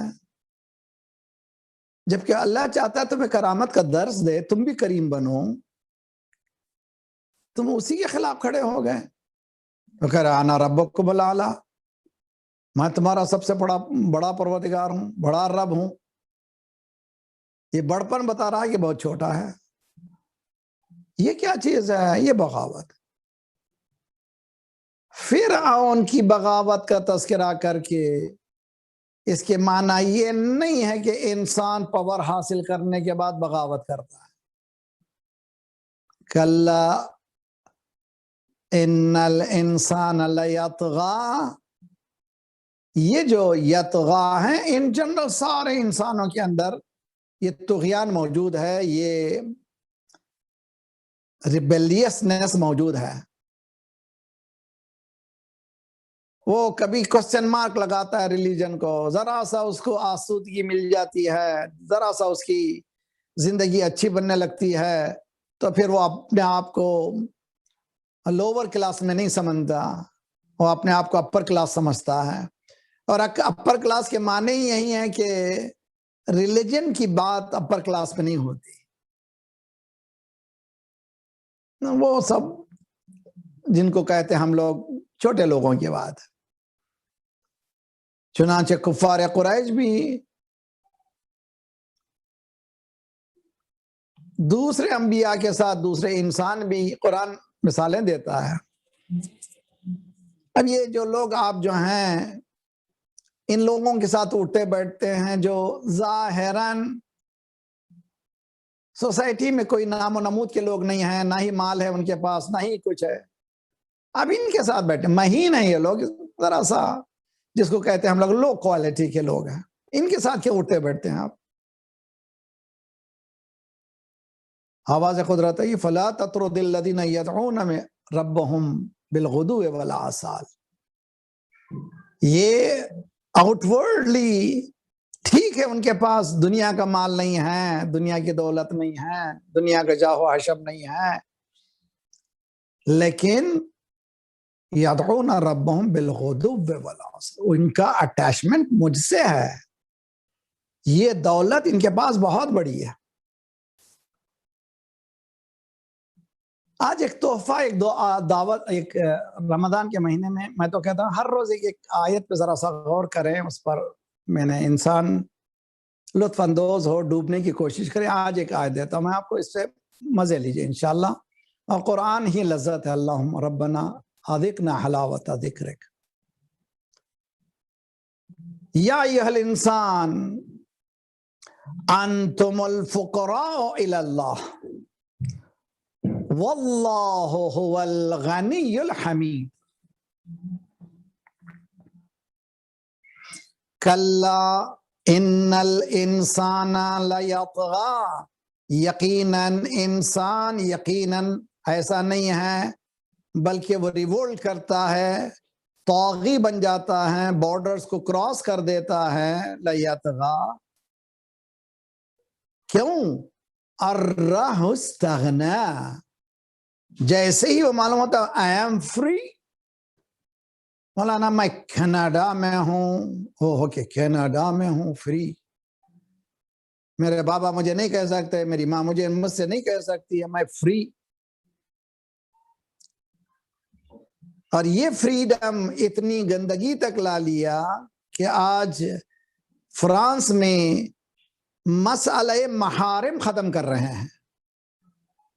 یعنی اختلاط جنسی کے مسئلے میں ماں، بیٹا، بھائی، بہن، یہ کوئی کرائم نہیں رہے گا. استغفر اللہ ربی واتوب. کیوں؟ اس لیے کہ تھوڑی سی سانس ملی ہے سمجھنے کے لیے کہ یس تم جو ذرا سا ڈھیل دی جا رہی ہے، کرو جو چاہے کرو. قرآن کی یہ آیت سورہ فاتر قرآن کا 35واں سورہ ہے اور اس کی 15ویں آیت ہے. آج تحفہ لیجئے اور کھول کے دیکھیے بھی 35th چاپٹر آیا نمبر 15. یا ایھا الناس، ناؤ جنرل مؤمنین، مسلمین، نہ پورے انسانوں کو دعوت. انتم الفقراء الی اللہ. تم سب فقیر ہو. کس کے فقیر ہو؟ اللہ کے فقیر ہو. What is the meaning of فقیر in Arabic? اردو میں فقیر کے معنی ڈیسٹیٹیوٹ ہے، بیگر ہے، پور پرسن ہے، لیکن عربی میں ایسا نہیں ہے. انتم الفقراء، you are dependent upon your Lord. تم ڈیپینڈنٹ. انتم فقراء الی اللہ، تم اللہ کی ذات کے فقیر ہو. یعنی ہی از اونلی، اللہ کی ذات صمد ہے، تم ہی فقیر ہو. اور یہ فقر اتنا مزیدار ہے کہ سرکار فرماتے ہیں الفقر فخری. یہ فقر جو ہے یہ ڈیپینڈنسی از مائی پرائڈ. تو پریشانی کیوں ہو رہی ہے آج؟ پریشانی یہ ہے کہ انسان نہیں چاہتا کہ وہ ڈیپینڈنٹ رہے اللہ کی ذات سے. کلا ان الانسان لیطغی ان رآہ استغنی.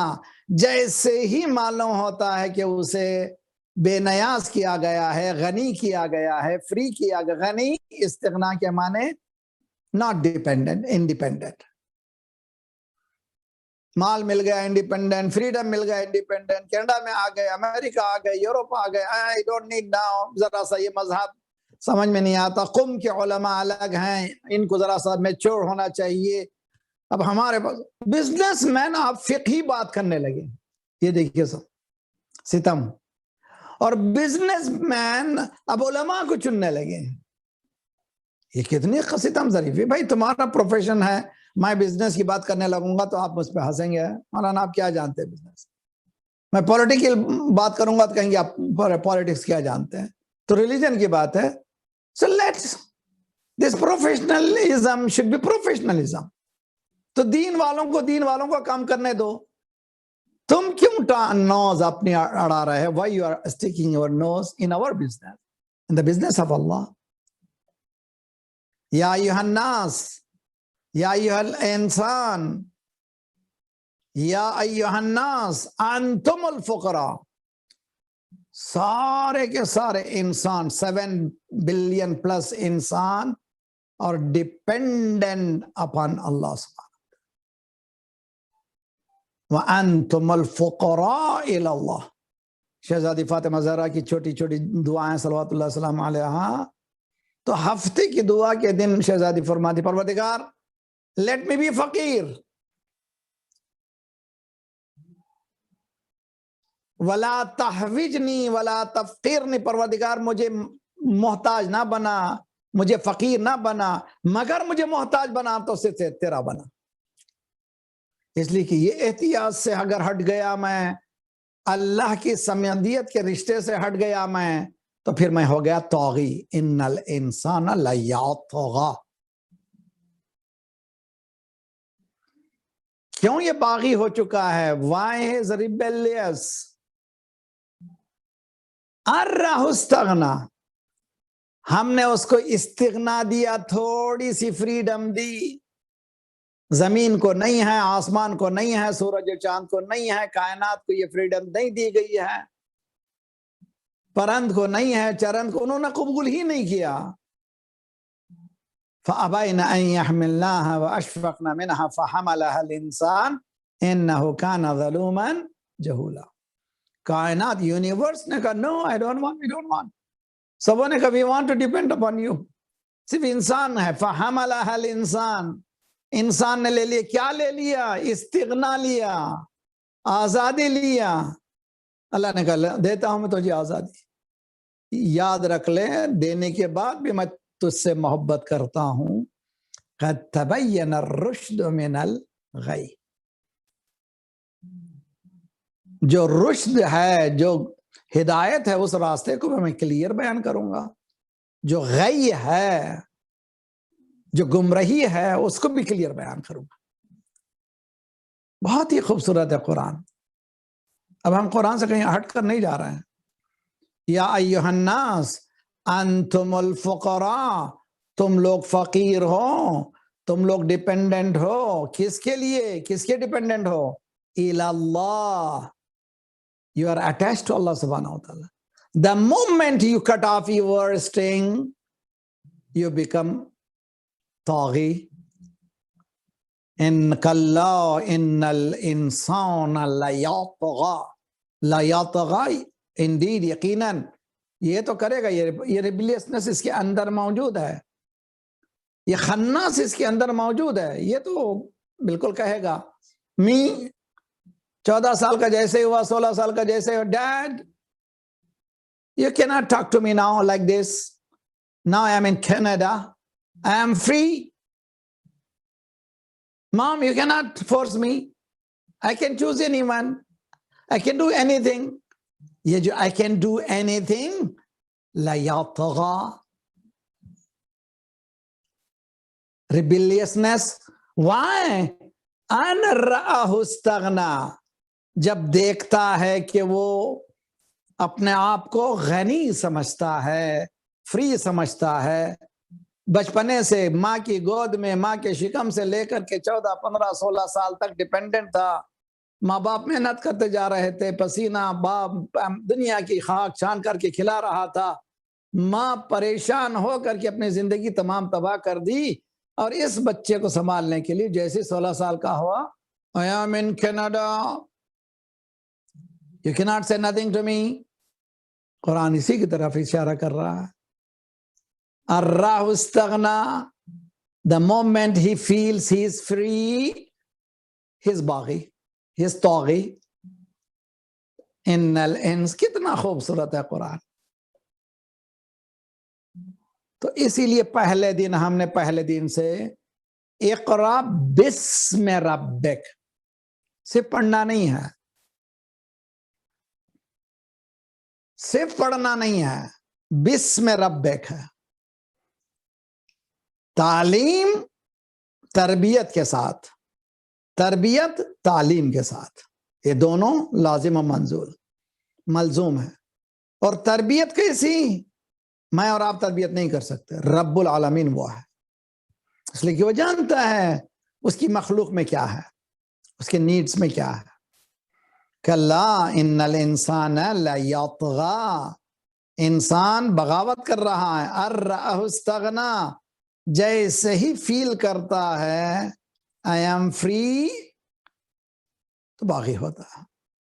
قرآن کہتا ہے یا ایھا الناس انتم الفقراء الی اللہ، you are dependent all the time. کبھی یہ نہ سمجھو کہ تم فری ہو گئے ہو. ایک جرثومہ اسمال جرم جو لیب میں دیکھ سکتے ہو وہ تمہیں ہلا دے گا. امام سجاد علیہ السلام نے یہ جو 7ویں دعا ہے جس کو مسلسل آپ روزانہ سن رہے ہیں، پروردگارہ یہ بلائیں تو نے نازل کی ہیں اور یہ بلا کو کوئی ہٹا سکتا ہے. وہ شاٹ لیجئے، یہ شاٹ، یقیناً شاٹس لیجئے، یہ دنیا کی کارستانیاں ہیں، لیکن حقیقت میں اس بلا کو کوئی ہٹا سکتا ہے تو سوائے ذات پروردگار کے کوئی نہیں ہے. میں المہدی کے کرتا دھرتا ایگزیکٹیو سے، بورڈ آف گورنر سے خواہش کرتا ہوں رمضان کے ختم ہونے کے بعد 40 دن پارسال کی طرح پھر یہ دعا اور زیارت عاشورہ رکھیں. جو حالات دیہاتوں میں، میرا ایک چھوٹا سا ولیج علی پور جہاں پر 17-18 ہزار آبادی ہے، روزانہ جو خبریں آ رہی ہیں دل بیٹھ رہا ہے. حیدرآباد کی وہی کیفیت ہے، لکھنؤ کی وہی کیفیت ہے، دلی کی وہی کیفیت ہے. یہ مسلمان مومنین کی بات کر رہا ہوں میں، اور غیر مسلم تو آپ جانتے ہیں ہندوؤں کے پاس جلانے کی لکڑیاں ختم ہو جا رہی ہیں. عبرت ہے. تو ذات پروردگار یہ کہہ رہا ہے یا ایھا الناس، یا مومن شیعہ کافر منافق، ناس، انسانوں، اے انسانوں، انتم الفقراء، یو آر ڈیپینڈنٹ اپان اللہ، تم فقیر ہو، تم ڈیپینڈنٹ ہو اللہ کی ذات سے. اگر کوئی غنی ہے واللہ هو الغنی الحمید، واللہ هو الغنی الحمید. اگر غنی کوئی ہے، بے نیاز کوئی نہیں ہے، اللہ الصمد ہے، تو سوائے اللہ کی ذات کے کوئی اور نہیں ہے. مولا امام حسین علیہ السلام صمد کی تفسیر میں فرماتے ہیں کائنات کا ذرہ ذرہ universe is in need of Allah subhanahu wa ta'ala. Allah is not in need of anything. Samad ہے. یہ جو آج کی یہ 2 آیت ہیں، کلا ان الانسان لیطغی، ایسی بات نہیں ہے، بلکہ انڈیڈ ہی انسان جو ہے ریبیلیسنس رکھتا ہے. کب ریبیلیس ہوتا ہے؟ ارآہ استغنا، جب فیل کرتا ہے کہ وہ غنی ہو گیا، وہ فری ہو گیا. اللہ کہہ رہا غنی ہو، واللہ هو الغنی الحمید، تم سب فقیر ہو. کتنا خوبصورت ہے قرآن. اور یہ جو جنگ ہے فقر و غنا کی جنگ ہے. یہ جو ٹگ آف وار ہے نیڈ اور انڈیپینڈنس، فریڈم اور انڈیپینڈنس. یہ جو ہے فریڈم کی فیلنگ ماں باپ کے خلاف، سوسائٹی کے خلاف، اور آخر میں خود اللہ کی ذات کے خلاف. کلا ان الانسان لیطغی، انسان باغی ہے. روزہ سمجھ میں آ گیا، داڑھی سمجھ میں نہیں آئی. روزہ سمجھ میں آ گیا، چادر سمجھ میں نہیں آئی. روزہ سمجھ میں آ گیا لیکن خمس سمجھ میں نہیں آیا. اب لکھتے چلے جائیے، بڑھتے چلے جائیے، آپ صفحے در صفحے لکھتے چلے جائیے. یہ ہے قرآن جو دریا بہاتا ہے. تو اسی لیے آدم کو وارن کیا گیا dwell in the gardens of heaven. یہ پوری مزے ہے تمہارے لیے، جو چاہے پھرو، کھاؤ پیو، مگر لا تقرب هذه الشجرہ.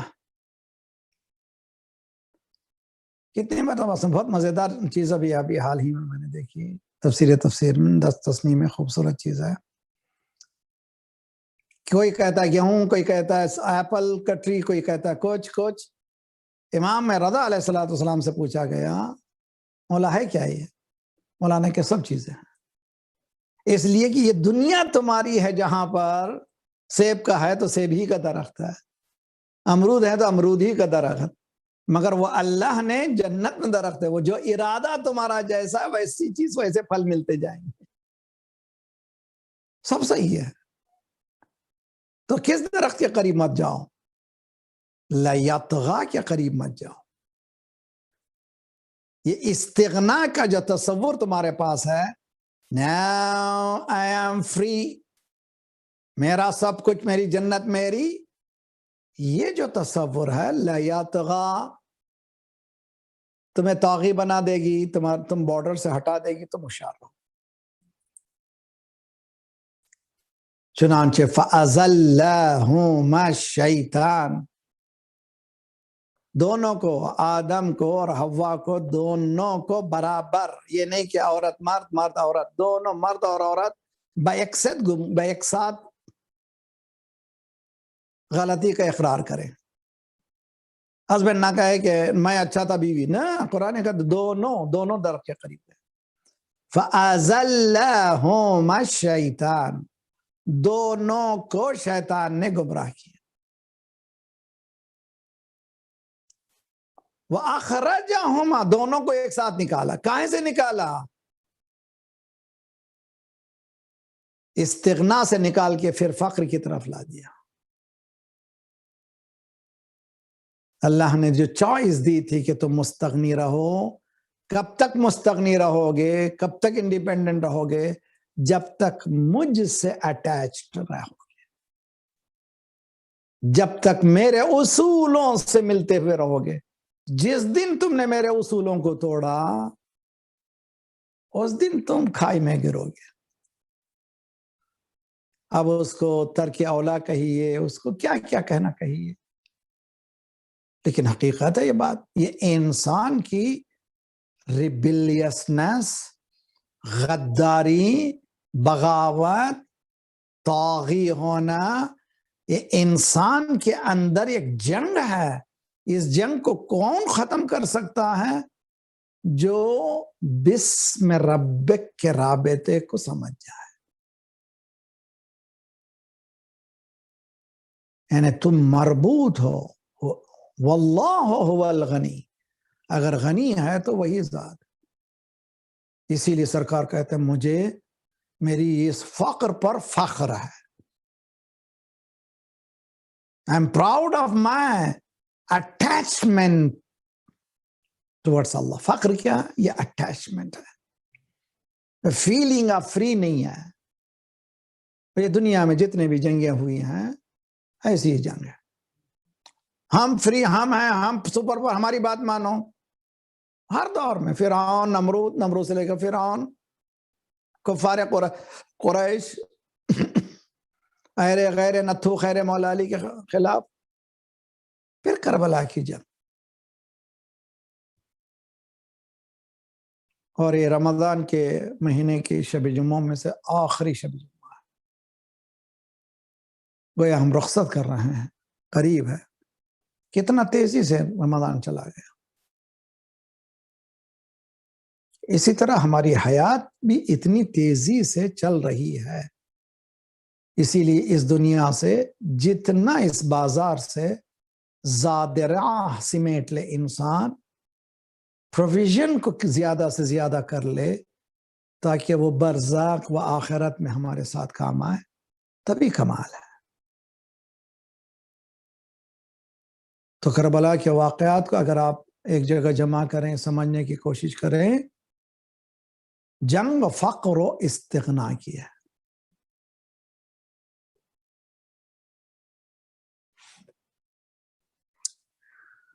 صبح عاشور امام حسین علیہ السلام کی دعا.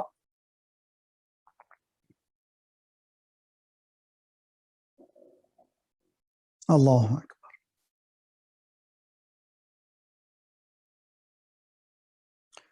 ازالتکم من مقامکم ومراتبکم التي رتبکم اللہ.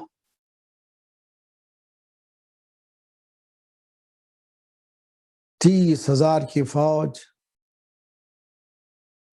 اور اسلحے سے مسلح، اس وقت کے جتنے بھی ویپن جو پیک پر تھے وہ سب موجود تھے. تیر تبر جو نام لیجئے، اور سب سے زیادہ ان کے پاس تھے. امام حسین علیہ السلام صبح عاشور، بہت غور کیجئے، ربط جو کر رہا ہوں میں استغنا اور فقر کا کربلا سے، صرف لفاظی نہیں ہے، بہت غور کیجئے اس پہ. صبح عاشور امام حسین دیکھتے ہیں مقدمہ، قلب لشکر، میمنہ، میسرہ، پھر مواخرہ، پوری منظم بٹالین یزید کی فوجیں سب باندھے ہوئے، فل فورس کے ساتھ، گھوڑے، تیر تبر، تلواریں.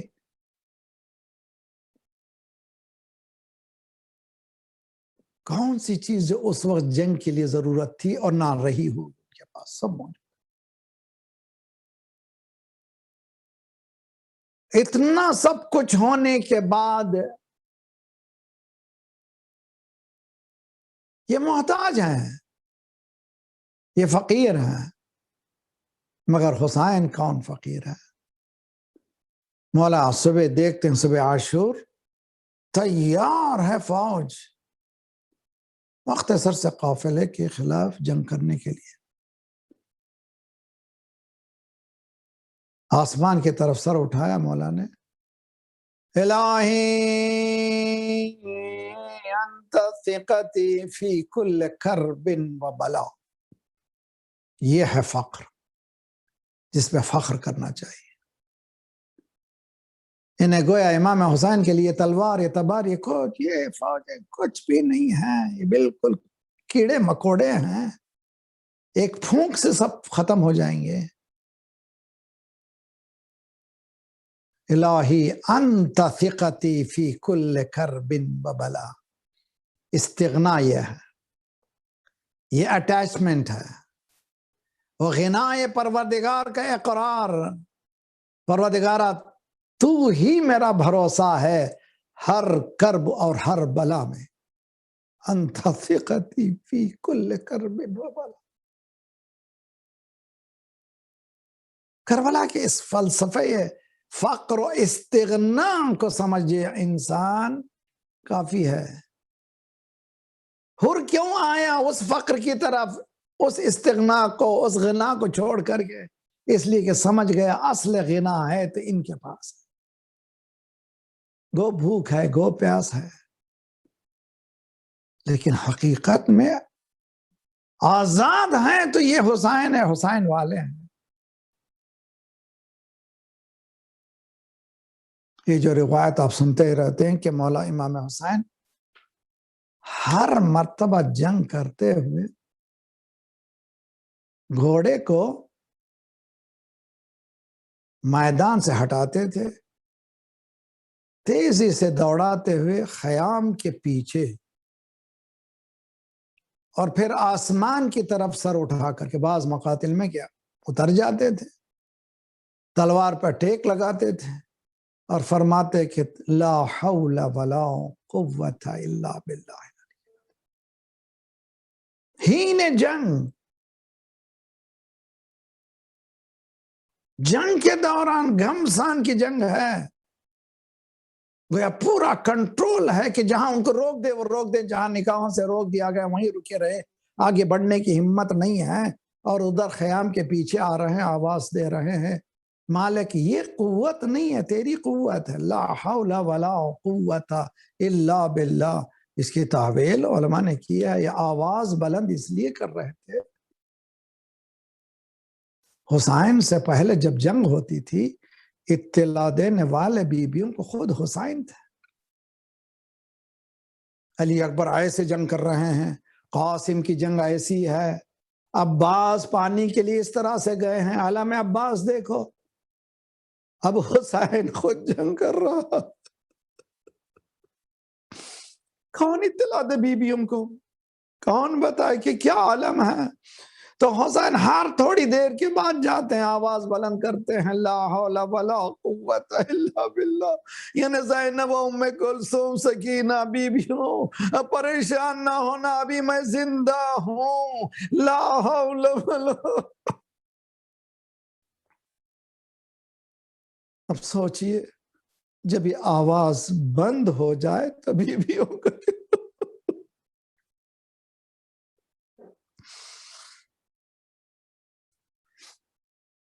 صلی اللہ علیہ یا ابا عبداللہ وعلی الارواح التي حلت بفنائک وناخت برحلک علیکم من السلام ابدا ما بقیت وبقی اللیل والنہار، السلام علی الحسین وعلی علی ابن الحسین وعلی اولاد الحسین وعلی اصحاب الحسین جميعا شہدائی کربلا ورحمۃ اللہ۔ دعا مناجات، اپنے فقر کا اظہار، اس کی استغنا، وہ غنی حمید کی طرف آواز بہترین راستہ ہے۔ بسم اللہ الرحمن الرحیم، امن یجیب المضطر اذا دعا ویکشف السوء، امن یجیب المضطر اذا دعا ویکشف السوء، امن یجیب المضطر اذا دعا ویکشف السوء، امن یجیب المضطر اذا دعا ویکشف السوء، امن یجیب المضطر اذا دعا ویکشف السوء، یا کاشف الضر والبلوى، خدایا پروردگار، یا من لطیف لم یزل الطب بنا فی ما نزل، انت القوی نجنا عن قهرك یوم الخلل، لی خمسة اطفی بها حر الوباء الحاتمة، المصطفى والمرتضى وابناهما والفاطمة، عبادهم من نسلهم قد جاءنا من فضله العابد والباقر والصادق والكاظم، ثم الرضا ثم التقي ثم النقي والعسكري والحجة كالقائم۔ پروردگارہ شب جمعہ ہے، ہمارے ان آنسوؤں کی قسم ہمارے گناہوں کو بخش دے، ماہ مبارک رمضان میں ان آزادوں میں قرار دے جو گناہوں سے آزاد ہو۔ پروردگار ہمیں ان شقیوں میں نہ بنا جن پر تو نے اپنی بخشش و عطا کو حرام قرار دیا ہے۔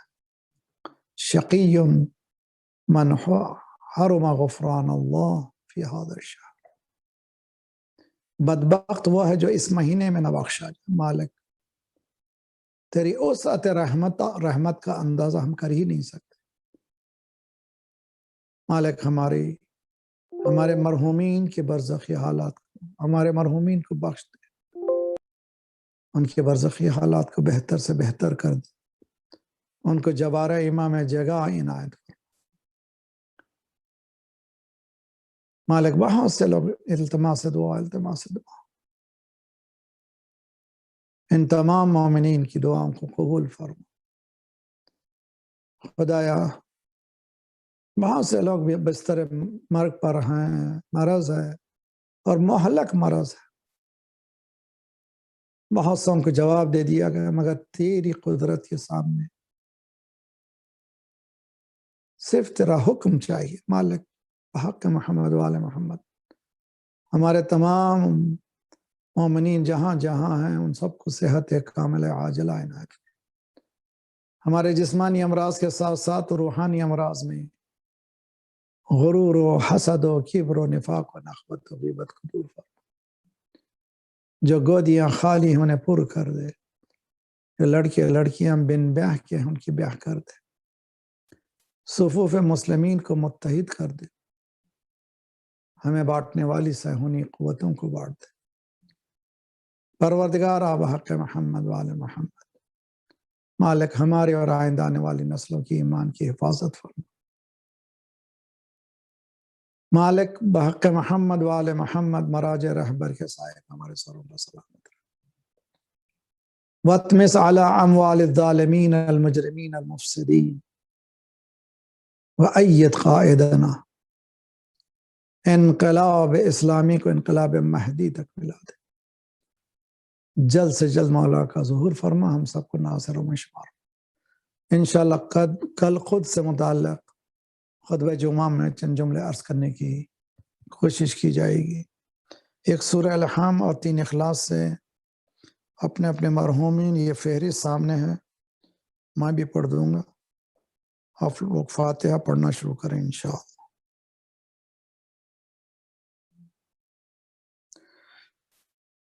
नर्जिस खातून, सैयद कासिम हुसैन जाफरी, सैयदा सईदा जाफरी, सैयदा बिनत ज़हरा, सैयदा नसीम फातिमा, अली हुसैन शाह, सुगरा शीरीन, सैयद मजहर हुसैन, सैयद रेहान नकवी, सकीना बेगम, सैयद खुर्रम हमदानी, सैयद अफजल हमदानी, सैयद असगर अली शाह, सैयदा अरशद बेगम, सैयद मोहम्मद रज़ा रिजवी, सैयदा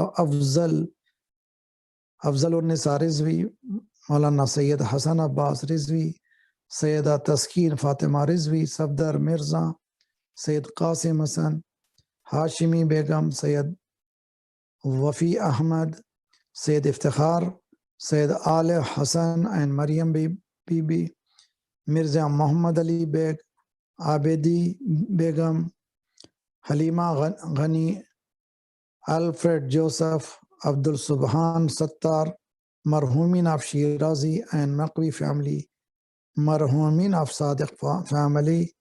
फातिहा। बिस्मिल्लाह।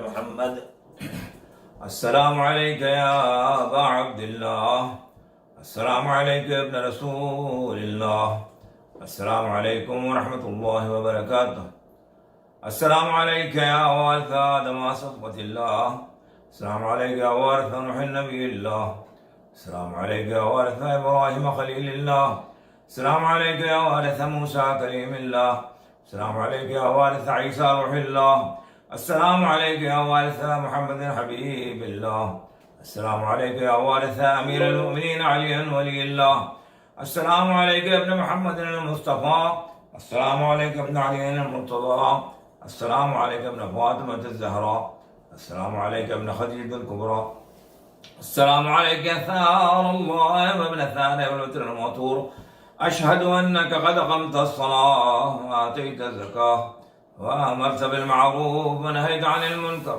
وأطعت الله ورسوله حتى أتاك اليقين، فلعن الله أمة قتلتك، ولعن الله أمة ظلمتك، ولعن الله أمة سمعت ذلك فرضيت به.